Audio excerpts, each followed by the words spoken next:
வணக்கம். இன்றைக்கி நம்ம மாடித்தோட்டம் பார்க்கலாம். காலையிலே வாசல் கோலம் போட்டு ஒரு பதிவு ஏற்கனவே நான் கொடுத்துருந்தேன். இன்றைக்கி வந்து எங்கள் தெருவில் ஒரு ஃபங்க்ஷனுங்க.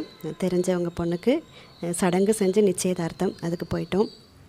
காலையில் 11 மணிக்கு மேலே தான் வந்து மாடித்தோட்டத்தில் பூக்கள் பறித்தேன். இன்றைக்கும் வந்து பயங்கர மேகமூட்டம்ங்க. புழுக்கம்னா புழுக்கம், அவ்வளோ ஒரு புழுக்கம்ங்க. நான் கொஞ்சம் பூக்கள் தான் பறித்தேன். என்னால் மேலே இருந்த அரளி பூக்கள்லாம் பறிக்கவே முடியல. அதுவும் சாரீ வேறு கட்டியிருந்தேன் ஃபங்க்ஷன் போனதுனால. என்னால் சாரியெல்லாம் கட்டிட்டு பறிக்கவே முடியலங்க. அவ்வளோ கஷ்டமாக இருந்துச்சு புழுக்கத்தில். நீ உடம்பும் சரியில்லை. எங்கள் வாய்ஸ் பார்த்தாலே உங்களுக்கு தெரியும். மழை தந்த பரிசுங்க. மழை 2 நாள் முன்னாடி மழை பெஞ்சோடனே அதை தண்ணீர் சேகரிக்கிறேன்னு நனைஞ்சு சளி பிடிச்சிக்கிச்சிங்க. ரெண்டிலாம் பாருங்கள், மழை பெஞ்சோன்னே எவ்வளோ மொட்டுகள்.